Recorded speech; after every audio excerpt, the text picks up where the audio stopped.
네, 가수 김건모 씨를 둘러싼 성폭행 의혹 점차 확산하고 있습니다. 피해 주장 여성 측이 직접 육성 인터뷰를 했고요. 이 여성의 대리인 측은 또 다른 피해자가 있다면서 추가 폭로를 예고했는데요.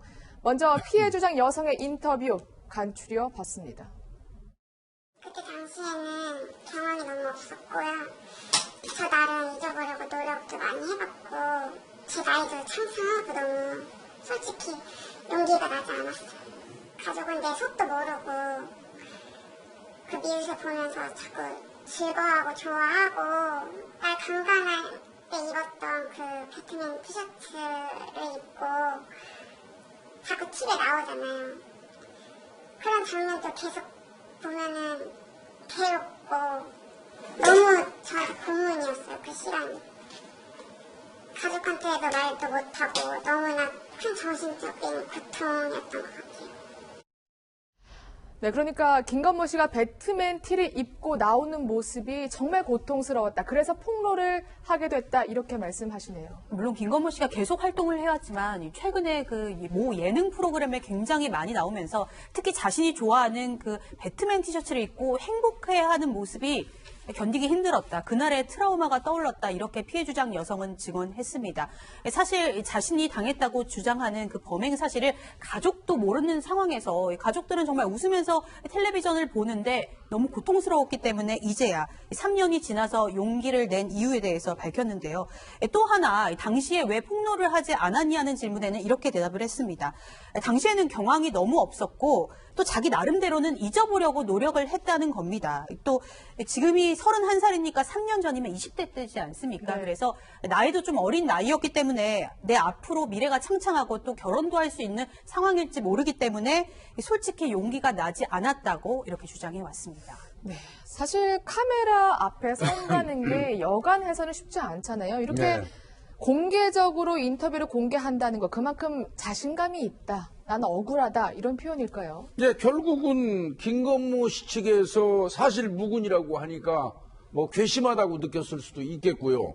그것도 있겠고 아니면 이제는 결국 공방이 시작됐잖아요. 네. 그렇다면 뭐 진실 게임에 들어간 거 아니겠습니까? 그렇죠. 그런 경우에는 공격적으로 나와서 선점하는 것도 필요하겠죠. 여러 가지 그 뜻이 내포되어 있다고 보입니다. 네. 변호사님, 그런데 궁금한 게 성추행이 아니라 지금 성폭행 사건이잖아요. 보통 진술만으로, 증거가 만약에 아무것도 없다면 진술만으로도 유죄가 선고될 수 있습니까? 가능은 합니다. 그래요? 예. 주로 이제 진술의 일관성을 많이 보고요. 네. 그다음에 진술의 구체성, 피해자가 당시에 얼마나 생생하고 또 피해자가 아니면 진술하기 어려운 그런 내용들을 진술하고 있는 거 이런 것들을 보고요. 반면에 이제 가해자로 지목된 사람 입장에서는 어떤 말을 했다가 뭐 다른 증거나 정황이 나오니까 또 말을 바꾼다든지 이렇게 진술이 오락가락하면 진실성이 있습니다. 이런 상황에서는 그 진술의 일관성을 비교해서 그 범죄를 인정할 수 있습니다만 이 사건은 조금 다른 점이 이미 3년이 지났습니다. 그렇죠. 예. 그리고 김건모 씨 입장에서는 지금 처음부터 전면적으로 일관되게 부인을 하고 있어요. 지금까지는. 네.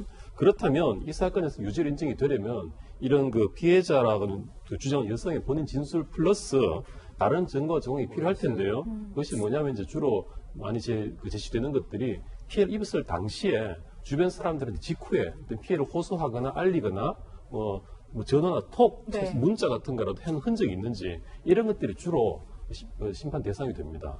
혹은 뭐 성폭행 상담소에 뭐 상담을 한 기록이 그렇죠. 있거나 그렇습니다. 이러한 증거가 있어야 된다는 말씀이시군요. 예. 그래서 네. 피해 주장하는 그 범행 주장 일시 직후에 어떤 행태를 취했는지가 상당히 중요한 자료가 됩니다. 네. 저희가 김건모 씨의 구체적인 입장을 듣고 싶어서 현재 취재 기자가 김건모 씨 소속사 앞에 가 있는데 지금 관계자를 접촉하기가 쉽지 않은 상황이라고 합니다. 서 팀장, 일단 지금까지 취재된 바로는 김건모 씨는 어떠한 움직임을 좀 보이고 있습니까? 사실 무근이다 이렇게 밝히고 있고요. 네. 아무래도 이 강용석 변호사를 선임해서 고소를 한 만큼 법적 대응도 준비하고 있는 것으로 전해졌습니다.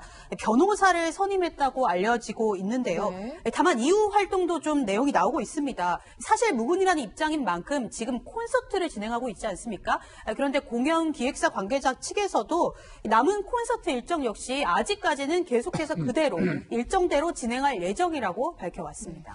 김건모 씨가 최소한 변호사를 선임했다는 건 아무래도 검찰 소환 조사를 대비하는 거겠죠. 당연합니다. 지금 서울중앙지검에 고소장을 제출했기 때문에 네. 서울중앙지검에서 직접 수사할지 아니면 관할서로 수사실을 내릴지는 모르겠습니다. 어떻든 간에 수사기관에서 그 고소장 받았기 때문에 피해자라고 주장하는 고소인의 진술을 받을 거예요. 그 당사자가 나와서 진술을 하면서 그 필요한 증거를 아마 제출하면 좋은데 보강 증거를 제출한 다음에 그걸 또 받아놓고 그 다음에 또 참고인도 필요하면 맞습니다. 그런 다음에 이제 김건모 씨를 소환해서 피고소인 조사를 받을 건데 네. 아마 그 당시에 조사했을 때 아마 김건모 씨가 부인하거나 맞지 않을 경우에는 혹시 거짓말 탐지기까지도 가능하기 네. 때문에 일단 자기가 고소를 당했기 때문에 당연히 수사기관에 불려가서 조사받았기 때문에 그걸 대응하기 위해서 변호사를 선임할 수밖에 없었던 거죠. 네. 사실 가장 먼저 이제 따져봐야 될 게 2016년 8월 김건모 씨가 그 해당 유흥주점에 정말 갔는지 여부거든요.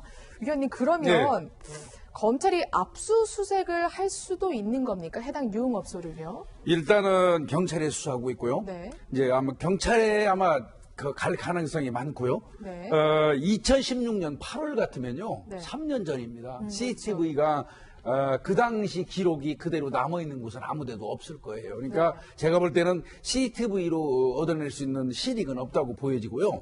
다만 어느 정도의 날짜만 특정이 된다면 당일 그 장소에 합석했던 여성들, 이 피해 여성 말고도 7명이 더 있잖아요. 네. 그 다음에 거기를 드나들었던 웨이터, 그 다음에 이제 그 술집의 매출 전표라든지 매상 전표 같은 게 있을 거 아니겠습니까? 네. 그런 게 뭐 있다면 찾아봐야 되고 또 만약에 카드를 사용했다면 카드 사용 기록이 있겠죠. 네. 그래서 결국 그런 거를 먼저 따져야죠. 일단은 그날 그 장소에 김건모 씨가 있었어야 된다는 이 전제하에 모든 게 시작이 되니까요. 그걸 먼저 따지는 게 제일 중요할 겁니다. 네. 그래서 저희 채널의 취재진이 해당 업소를 찾아가 봤습니다. 물론 다른 상호명으로 바뀌어 있습니다만 최소한의 단서를 찾을 수 있지 않을까 이렇게 짐작을 한 건데요. 일단 관계자의 말, 어떤 말이 나왔는지 직접 한번 확인해 보시죠. 옛날에 강남 가면 싹 그만두고 못 가니까 가게 비용이 바뀌니까 2년이 넘었다니까. 이건 멀리 안 온다. 하면 괜찮은데. 만약에 그만두면 무슨 얘기 안 했는데. 네, 근데 의미심장한 말이 있네요. 김건모 씨 안 온 지 3년 됐잖아. 이 말인즉슨 3년 전만 해도 왔다는 얘기가 될 수 있겠네요. 네, 아무래도 이제 그 어떤 시점에 그만뒀는지 그리고 과거에 김건모 씨가 몇 년도까지 드나들었는지 정도는 알고 있는 것 같지만 문제는 그때 그 당시에 있었던 관계자들이 이미 다 바뀌었다는 겁니다. 말씀하신 것처럼 3년 전의 상황이기 때문에 이 수사 과정에서 매출 장부나 또 관련 유흥업소 직원들을 찾기 위해서는 이게 현재도 운영이 되고 있다는 가정하에서 수사를 할 수밖에 없는데 그렇다면 한 걸음 더 나아가서 이 과거에 어디로 옮겼는지 이 사람들이 어디 있는지 그 수사를 하는 작업이 더 진행되어야 하기 때문에 좀 시간이 걸리지 않을까 이렇게 생각이 듭니다. 네. 변호사님, 이거 수사 경찰이 착수했다고는 하지만 쉽지 않겠는데요. 예, 그렇습니다. 그래서 네. 일단 생각해 볼 수 있을 게요. 만약에 이제 여기서 김건모 씨가 신용카드로 결제를 했다면 네. 신용카드 내역 같은 것을 뭐 본인이 뽑든지 아니면 그 경찰이 영장을 발부받아서 확인을 하든지 해보면 좀 여러 가지 정보가 나올 수 있을 것 같고요. 일단 매출이 있다면 적어도 이제 그날 그 장소에 김건모 씨가 갔다는 것은 확인이 될 수 있을 것 같고요. 네. 나아가서 금액을 보면 또 이게 어떤 뭐 성폭행인지 아닌지를 좀 감독해볼 수 있는 자가 될 수도 있을 그러니까 거고요. 그 비용에 성매수까지 포함이 됐는지 아니면 단순 따져봐야 될 술값인지 거예요. 네. 이걸 따져볼 수 있다는 말씀이시군요. 예, 그 결제 시각도 한번 좀 봐야 될 겁니다. 네. 여성이 주장하는 그 피해 주장 시각하고 이 카드 결제 시각하고 좀 비교해서 모순이 없는지 그런 것도 봐야 되겠죠. 네. 근데 사실 그 여성 측도 지금 정확한 날짜를 기억 못 하잖아요. 그래서 수사 범위가 생각보다 방대할 수 있겠다 이런 생각이 드네요. 그렇습니다. 고소할 때 그 네. 범행 일시 장소는 지정을 했는데 일시가 정확하지 않습니다. 그러다 보면은 조사받는 입장에서는 일시를 특정하기 위해서 아까 말씀하신 대로 알리바이가 있단 말이에요. 만약에 김건모 씨가 날짜가 나오는데 그 시간 동안에 뭐 서울에 없고 제주도 있다든지 아니면 외국을 나갔다 그러면 알리바이가 딱 되지 않습니까? 그렇기 때문에 일시가 중요한데 일시 찾는 건 아까 말씀드린 그 변호사님 말씀하신 대로 뭐 카드 내역 같은 거라든지 CCTV는 힘들 거예요. 카드 내역 같은 걸 확인하게 되면 어느 정도 그리고 그 물론 업소가 바뀌었지만 전에 있던 조업원 상대로 조사하게 되면은 아마 일시는 특정이 가능하다고 봅니다. 네. 그거는 아마 그 당시에 이제 뭐 이른바 얘기하는 실장 혹은 마담이라고 하는 여성을 찾는 게 가장 중요할 겁니다. 네. 왜 그러냐면 그 마담 소속하에 있는 그 여성들이 같이 움직이는 거거든요. 그러니까 네. 그 여성들 개개인을 찾는 거는 굉장히 어려울 거고요. 실무에서는 이런 경우에 마담을 찾습니다.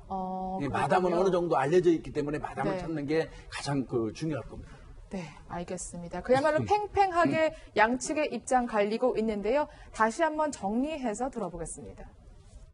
김건모 씨 측은 사실 무근이다 이런 입장인 것 같은데. 글쎄요, 김건모 씨가 잘 아실 텐데, 그렇게 얘기하는 거는 좀 뜻밖의 일이네요. 네. 사전 접촉 내용을 말씀드리긴 그렇지만, 네, 고소장 내기 전에 좀 만났으면 좋겠다고 해서 만난 사실은 있습니다.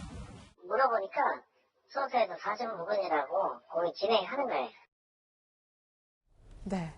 이렇게 양측 입장 갈리고 있습니다. 피해 여성 측은 3년 전 일이지만 사실상 성폭행이 맞다. 증거를 많이 확보했다. 그러나 검찰, 경찰은 공개할 수 있어도 공개할 수는 없다. 이렇게 밝혔고요. 김건모 씨 측은 사실 무근이다. 법적 조치를 취할 것이다. 아주 강하게 반박을 하고 있습니다. 그야말로 진실 공방이 본격적으로 시작된 건데, 근데 이런 가운데 피해를 주장하는 여성이 네. 더 나오겠더라고요, 지금요.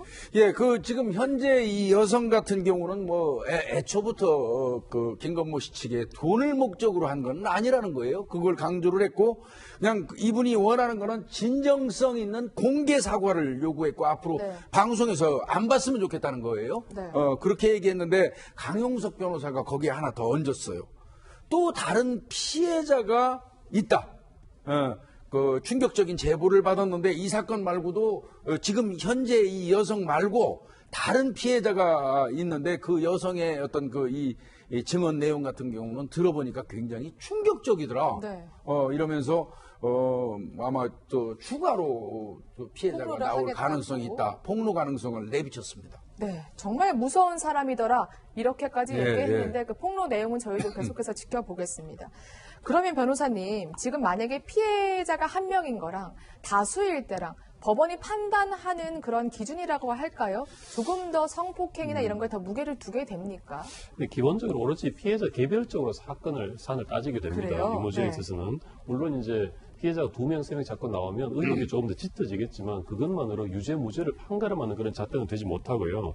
예를 들면 예전에 그 박효신 씨 사건 같은 경우도 피해자가 좀 연속적으로 나왔지만 상당수가 무죄를 받지 않았습니까? 네. 그래서 이 피해자의 다수 여부와 유무죄와는 큰 관련이 없다 이렇게 말씀드릴 수 있습니다.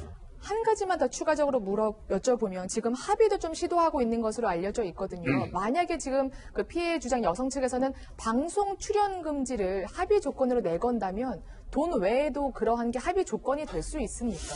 예, 합의라는 것은 네. 상대방이 의사만 일치한다면 어떤 것이든지 가능합니다. 네. 그런데 사실 이제 합의가 그런 정도만으로 이루어진다면 나중에 이 형사재판 자체가 절차가 다 끝나고 나서 그냥 합의를 어기고 출연해도 딱히 다시 제재할 건 없죠.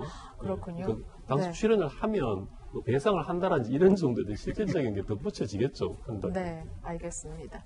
어쨌든 김건모 씨 이미지 손상은 이미 된 것 같고요. 그럼에도 불구하고 팬들은 여전한 지지, 사랑을 보내고 있더라고요.